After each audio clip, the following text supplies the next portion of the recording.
Fil-programm tal-lum se nagħtu ħarsa lejn personaġġ importanti, kemm fl-istorja ta' Malta u kemm fil-qasam letterarju. Se mmorru lura għas-seklu 19. Se nitkellmu fuq ħajjiet u xogħlijiet ta' Gian Anton Vassallo. Vassallo twilet fis-6 ta' Ġunju 1817. Min barra l-Malti, Vassallo kellu ħakma tajba tat-Taljan, il-Latin, il-Franċiż u l-Arbi. Kien jaf ukoll xi ftit bl-Ingliż. Fost l-allima li kellu insibu lil Dun Pietru Pawl Bsajla u lil Dun Giuseppe Zammit Brigella. Beda l-kors tal-liġi fl-Università ta' Malta fl-1839. Fl-1850 beda jgħallem it-Taljan fil-liċeo u fl-1863 laħaq professur tat-Taljan. Ta' 25 sena beda jikteb il-poeżiji bil-Malti. Iżda aktarx, l-aktar xogħol magħruf tiegħu hi l-ġraja epika Il-Ġifen Tork li kiteb fl-1842. Biex jgħallem Vassallo kien juża kemm il-Malti kif ukoll it-Taljan. Kien jidhirlu li l-Malti għandu jinkiteb kif inhu mitkellem fl-ibliet biex ikun suffiċjenti u għani. B'hekk setgħu jinqdew bih dawk li ridu jfissru il-kunċetti tal-ħajja ċivili. Vassallo miet qasir il-għomor fit-28 ta' Marzu 1868 fl-età ta' 51 sena. Huwa jinsab midfun fil-Knisja tal-Karbnu fil-Belt Valletta. Vassallo ta' kontribut siwi lejn il-kultura Taljana f'Malta. Iżda x'kien qed jiġri dak iż-żmien fejn jidħol l-aspett lingwistiku? Gian Anton Vassallo huwa bniedem interessanti ħafna u għandu importanza kbira, però l-importanza tiegħu ma tantx qiegħda fil-kwalità, ġifieri ma laħaqx il-livelli ta' Dunkarm, imma kien promutur qawwi tal-sin Malti biex iġalu jiġi miktub. Però hemmhekk ukoll u ma femx il-letteratura bil-Malti bħala letteratura għolja u dejjem insista li qed jikteb għall poplu. Allura biex ngħidlek il-poeżija tiegħu bit-Taljan hija poeżija personali x'aktarx. U kien ibati bil-malinkonija u hija poeżija pjuttost trista tal-taswit il-qalb. Forsi hemmhekk kien influenzat ħafna minn Leopardi. Però mbagħad fil-poeżija bil-Malti li żjed li kiteb kien propju dak ix-xogħol ta' promozzjoni. Din l-idea ħadha minn Dante ovvjament. Dante kien kiteb ġiex kodba fejn qal illi hija ħasra illi il-poplu m'għandux kultura għax il-poplu ma jafx bil-Latin. Dak iż-żmien il-lingwa għolja fit-Toskana kienet il-Latin. Il-Toskan kien dialett li bih jitkellem kulħadd u ma tantx kien jiġi miktub f'livell għoli. Dante wera illi hemm bżonn illi ikollhom kultura illi tista' tiġi mifhuma mill-poplu. U hemmhekk jidħol Gian Anton Vassallo. Dik ix-xija preċiż. Gian Anton Vassallo li żjed li huwa magħruf, pereżempju li għamel esperimenti bħal pereżempju meta prova l-epika bil-Ġifen Tork, ovvjament dik hija modellata fuq modelli Taljani. Mbagħad naħseb illi l-iżjed waħda li ħaqqu tifħira liha kienet l-istorja ta' Malta miktuba għall poplu. Huwa interessanti li tara li ħafna drabi Gian Anton Vassallo kien jikteb bil-Malti, imma il-ktieb meta joħorġu jkollu titlu bit-Taljan. Bħal pereżempju ħrejjef o favole per la scuola primarja. Jew inkella anki storja di Malta per il-popolo Maltese. Imbagħad it-tekst ikun bil-Malti u meta jispjega wkoll anki x'irid jagħmel ma jagħmilx jagħmlu bit-Taljan. Vassallo kiteb numru ta' xogħlijiet letterarji bil-lingwa Taljana. Poeżija bit-Taljan li hija magħrufa mhux ħażin tiegħu hija dak is-sunett mhux proprja sarkastiku imma fejn hu spjega għalfejn qed jitkellem bil-Malti, għalfejn qed jikteb bil-Malti. Dak kien żmien tiegħu fejn il-Malti kien qiegħed f'pożizzjoni daqsxejn diffiċli. L-Ingliżi malli laħaq Maitland, gvernatur, ġabuha illi Malta tiġi ddikjarata tal-Ingilterra. U dak mill-ewwel Londra ħarġet ordni lill-gvernatur biex jagħmel minn kollox biex jibda l-Italjan għall-Ingliż. Allura il-Malti dak iż-żmien ishom ma tawx kasu, Kienu ħasbu u hija spiċċa mid-dialetti tal-regions kollha tal-Ingilterra. Spiċċa mill-Irlanda u minn Wales, spiċċa minn Malta iżjed faċli għax hemm inqas niesu. Però għarralhom propju mħabba li ħafna minn daw il-letterati li kellhom kultura Taljana qawwija żammow il-Taljan bħala tarka biex jagħtu ċans lil Malti jikber bil-mod il-mod. U wieħed mill-aktar li ħadem fuq din il-linja kien propju Gian Anton Vassallo illi Kassar Pollicino jgħid isejjaħlu il-patriarka tal-poeżija Maltija. Gian Anton Vassallo ma kienx jikteb bit-Taljan biss. U hawn nibdew nistaqsu għalfejn iddeċida li jibda jikteb bil-Malti wkoll, fi żmien fejn il-lingwa Maltija ma kienx tingħata daqshekk importanza. Giovanni Antonio Vassallo kien professur l-ewwel tal-liġi, kien avukat. It-tieni net kien professur tat-Taljan. Ġifieri huwa beda jgħallem it-Taljan, però beda jħossu wkoll il-ħtieġa li jkun qrib il-poplu. Għax il-letteratura Taljana kienet il-letteratura tal-kolti, tan-nies ta' kultura, tan-nies li studjaw. Però il-Maltin kienu jgħannu. Tantu hekk li mbagħad Gian Anton Vassallo beda jikteb għana għall-kitarra pereżempju, biex propju tiġi tkun għana tal-popolari, eccetera. Mela huwa għandu ċerti poeziji li huma komiċi, li huma satiriċi, li għandu poeziji patetiċi ta' mħabba naturalment li għandu bil-Malti, però huma miss kull ġeneru. U mbagħad għandu dak li aħna isuh il-kapolavur tiegħu, il-Ġifen Tork, fejn hija poema epika patriottika dwar il-qlubija tal-Maltin fi żmien il-Kavallieri. Infakar ukoll li minkejja li kien jikteb bil-Malti, beda jikteb bil-Malti, kellu wkoll dak li ngħidlu mistilingwiżmu. Jekk aħna nħarsu, pereżempju lej xogħol li studjajt jien ir-Re u Fra Kaspru, tara hemmhekk juża l-Ingliż, Botany Bay, juża l-isqalli, iddaħħal xi ftit Franċiż. Jiġifieri kien bniedem ta' kultura kbira li minkejja li kien akademiku, kolt, eccetera, ħass il-ħtieġa li huwa jikkomunika mal-poplu, bil-lingwa tal-poplu u b'ġeneri li huma jinoġbu wkoll mill-poplu. F'dan iż-żmien u anke wara li miet Vassallo, insibu kittiba oħra li kienu jiktbu kemm bit-Taljan u kemm bil-Malti. L-ewwel kittiba veri tal-Malti kollha bdew bit-Taljan. Ibda minn Dunkarm. Dunkarm tam sal-1921, ta' 40 sena beda jikteb bil-Malti, imma qablu għandek oħrajn Aġus Muscat, Muscat Fenek, għandek il-Giuseppe Muscat Azzopardi, Giuseppe Muscat Azzopardi, daw kollha kitbu bit-Taljan qabel. Għandek il-Richard Taylor, għandek il-Duardu Kakija, ġifieri di kienet ħaġa naturali. Il-kultura, in-nies ta' kultura li kienu jiktbu bil-lingwa kanonika li dak iż-żmien kienet it-Taljan, bdew iħossu il-ħtieġa li jikkomunikaw anki mal-popolin. U mal-popolin tista' tikkomunika biss dak iż-żmien almenu bil-lingwa Maltija lokali. F'dan iż-żmien li qed nitkellmu dwaru ma kienx hemm alfabet standardizzat. Kellna naturalment sistemi differenti, kulħadd kien jikteb l-alfabet li joħloq hu.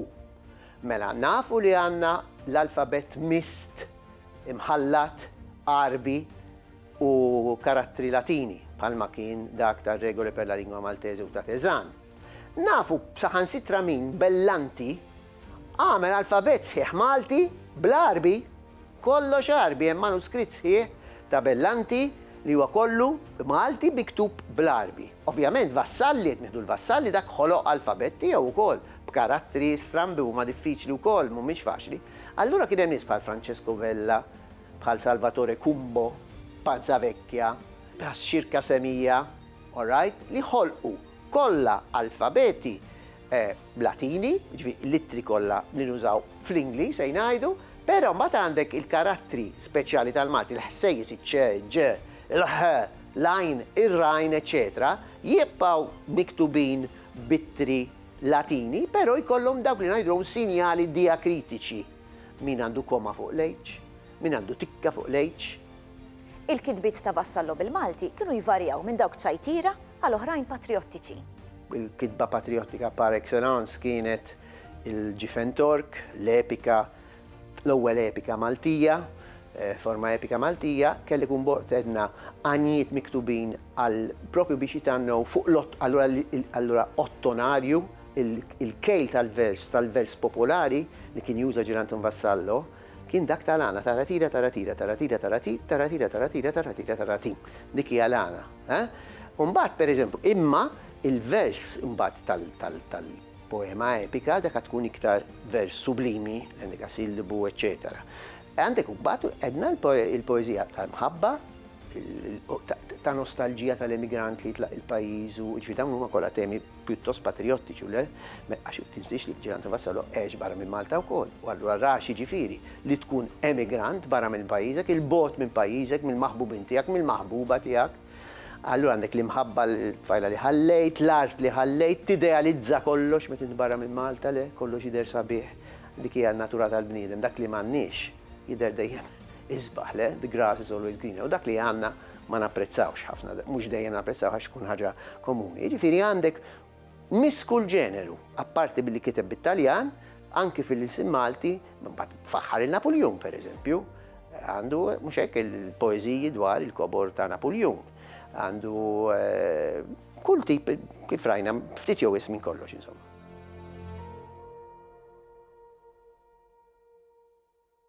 Vassallo kien fost l-ewwel kittieba Maltin li uża kemm it-Taljan kif ukoll il-Malti sabiex jagħti sens ta' identità u nazzjonaliżmu. Kiteb ħafna biografiji ta' nies Maltin fir-rivista Arte. Is-sens ta' nazzjonaliżmu u ta' patriottiżmu ta' Vassallo ma jintwerix biss mill-fatt illi beda jippubblika xogħlijiet letterarji bil-Malti, imma Vassallo mar oltre. Vassallo, pereżempju, fost l-affarijiet l-oħra, kiteb serje ta' biografiji ta' Maltin importanti. Jiġifieri inti għandek perjodiku li kien joħroġ fi żmien Vassallo, illi kien jismu l-Arte, kien perjodu kien wieħed minn daw il-perjodiċi kulturali ħansejħulu hekk, illi bdew joħorġu bħala riżultat tal-libertà tal-istampa, ġifieri qed nitkellmu wara l-1939, kien perjodiku popolari mal-klassi medja Maltija, qed nitkellmu perjodiku bit-Taljan dan, allura għandek l-appell għall-klassi medja, u Vassallo ħal okkażjoni biex juża dan il-perjodiku biex fih jippubblika serje pjuttost sostanzjali ta' biografiji ta' Maltin illi ħallew isem. U allura għandek deskrizzjoni miktuba tal-persuna akkumpanjata wkoll b'litografija bistampa ħafna drabi mistħajla, ma dikha mhix daqshekk importanti, ta' dan il-personaġġ. Jiġifieri dan kien mod, qed nitkellmu fi żmien fejn prattikament ma kellek xejn minn dan, ftit li xejn kellek xogħol mifsud f'100 sena qabel, imma ma kellek xejn. Jiġifieri se ikollok dawn il-biografiji ta' dawn il-Maltin akkumpanjati wkoll bil-illustrazzjoni tagħhom. Waħda mill-iktar poeżiji patriottiċi famużi ta' Vassallo li min jaf kemm smajnija fuq il-bankiet tal-iskola hi Tifħira lil Malta. Jiena naħseb illi l-iktar xogħol letterarju bil-Malti illi baqa' magħruf ta' Vassallo huwa appuntu il-poeżija qasira Tifħira lil Malta. Jekk wieħed kellu jiġbor il-ħsieb il-qawwa patriottika illi kellu Ġiranto Vassallo naħseb wieħed isiba f'din il-poeżija. Hija poeżija ta' ġmiel, hija poeżija illi anke llum tieħu pjaċir tismagħha, tieħu pjaċir anki tgħidha. Hija poeżija li anki aħna, jiġifieri tal-ġenerazzjonijiet wara Vassallo, għandna x-xorti illi iltqajna magħha ħafna minnha illa li kienet fil-kodba tal-iskola tal-Malti. Jiġifieri inti għandek hawnhekk verament l-element romantiku, l-element patriottiku qed iħares lejn Malta, int sabiħu Malta tagħna l-famuża, int sabiħu Malta tagħna mhux għax Maltin faħrek jien, issemmek id-dinja kollha magħrufx minn hekk kullimkien. Jiġifieri qed jaqbad il-pajjiżna bil-Malti, bl-espressjoni Maltija, u qed jiddedika lil pajjiżu dan il-ġmiel kważi tista' sejjaħlu innu. Dan il-ġmiel ta' letteratura, dan il-ġmiel ta' poeżija illi qed tfaħħar, qed tagħlaq għajnejha minn kull forsi difett, minn kull nuqqas, minn kull problema illi kellha Malta ta' żmienu li naturalment kellek kemm trid, imma qed ifaħħar lil pajjiżu b'dan il-mod daqshekk qawwi u daqshekk wieħed ta' min jgħid b'lingwaġġ Malti tassew sabiħ. Se naqraw silta minn Tifħira lil Malta. Int sabiħa o Malta tagħna, mhux għax Maltin faħrek jien, issemmik id-dinja kollha, magħruf ġmielek kullimkien. Imottija bl-isbaħ sema, lona dawl ix-xemx tatik. ma xxawtekx, bil-ħlewwa s-saħnek, ġiet tġiblek u tqawwik. Fik il-bart li l-ħadd ma jikser, meta x-xemx tgħaddilek bejd, ma jiġix inartu l-sena illi ma ssaħnekx xi ftit. Vassallo huwa magħruf ukoll għall-epika twila tiegħu il-Ġifen Tork. Waħda mill-opri, forsi wieħed jista' jgħid l-opra ewlenija verament, ta' Gian Anton Vassallo fejn jidħol il-qasam letterarju bil-Malti hija l-famuża epika il-Ġifen Tork. L-istess anki hawnhekk, jiġifieri Vassallo ma żilx bla doċċ is-suġġett tiegħu, il-Ġifen Tork għandek element qawwi ħafna ta' patriottiżmu, ta' romantiċiżmu. Hija storja bbażata fuq ir-realtà, jiġifieri huwa storja bbażata inti kellek fl-1760 kellek bastiment tal-Misilmin, bastiment Tork, illi naturalment kellek l-iskjavi fuq u skjavi Kristjani li kienu bħala arsiera hemmhekk jagħmlu x-xogħol fuq il-bastiment, fosthom numru ta' Maltin, illi dawna ħadu l-okkażjoni illi iqumu kontra is-sidin tagħhom, kontra l-Misilmin li kienu s-sidin tal-bastiment, u jieħdu l-bastiment fidejhom. U kemm jifilħu imexxu dal-bastiment ibaħħru lejn Malta. Għax jafu li Malta żgur se taċċettom, Malta żgur mhux se tagħtihom lura fidejn il-Misilmin u allura jaslu Malta, jitlu fil-port u għandek allura l-istorja sħiħa kif evolvit. Jiġifieri inti għandek daw il-persuni illi minn skjavi issa saru liberi, ir-ringrazzjamenti li jagħmlu lill-Alla, lill-Madonna, eccetera, tal-liberazzjoni, il-pellegrinaġġ li jagħmlu għas-santwarju tal-Madonna tal-Mellieħa. Jiġifieri Vassallo hawnhekk jikkombina żewġ aspetti. Jikkombina l-aspett patriottiku, il-kapaċità tal-Malti illi jeħles lu nnifsu, il-kapaċità tal-Malti, il-kuraġġ tal-Malti illi anke f'sitwazzjoni diffiċli jirnexxielu jirribatti, jirnexxielu jitla l-fuq, imma mbagħad jabbinaħ ukoll mal-aspett reliġjuż. Se naqraw kif tibda l-epika il-Ġifen Tork. Il-ftehima u l-għaqda. Nixtieq li kieku ħadd ma jibqa' rieqed fuq xi ħwejjeġ li ġraw fi żmien li għadda, illi jinkitbu dejjem qalbi xtaqet. U hekk mela is-salib jien ir-rot radda. U ngħid aħna Maltin, ejjew qudiemi, fuq xi ġrajja ta' niesna isimgħu kliemi. Minn barra l-ħidma letterarja tiegħu, Vassallo baqa' wkoll magħruf għall-pubblikazzjoni tiegħu dwar l-istorja ta' Malta. L-ewwel edizzjoni ġiet ippubblikata bit-Taljan fl-1854 u ġib l-isem Storja di Malta rakkontata in compendio. Dan kien proġett ambizzjuż li kopra l-istorja ta' Malta, mill-bidu sal-wasla tal-Ingliżi. Fl-1862 dan ix-xogħol ġie ppubblikat bil-Malti. B'hekk sar fost l-ewwel kotba tal-istorja ta' Malta bil-Malti.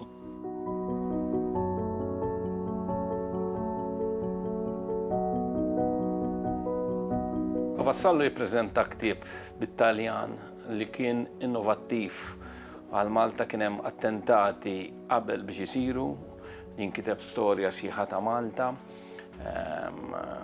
fosthom minn Panza Vecchia u oħrajn. Ftit qablu Miex jippubblika ktieb bil-Franċiż fuq Malta f'4 volumi li huwa ktieb pjuttost komprensiv u anke tajjeb ħafna għal meta tqis iż-żmien li qed jinkiteb fih. Vassallo jippreżenta xi ħaġa oħra li hija kompendju fuq 800 paġna imma volum wieħed u għalhekk isejjaħlu kompendju fejn jippreżenta mod ġenerali l-istorja ta' Malta u jiktibha bil-lingwa li għal-jom kienet tfisser il-lingwa tal-poplu. U fiha jippreżenta l-istorja ta' Malta fuq dak kif hu jara, finalment kien anke professur ta' din l-Università tagħna bħala bażi xjentifika. Fordiri dak kollu li qed jgħid jana li qed jiġġustifikah mis-sorsi fejn qed iġib il-materjal. Issa jekk huma sorsi huma kemm huma jekk huma pubblikati jew anke sorsi oħrajn li kienu manuskritti.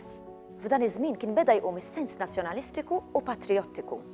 X'semm kellu dan il-ktieb tal-istorja ta' Malta f'dan kollu? Ħafna drabi il-kotba li ġew miktuba qabel fuq l-istorja kienu kollha miktubin mill-viżjoni tal-Ordni ta' San Ġwan.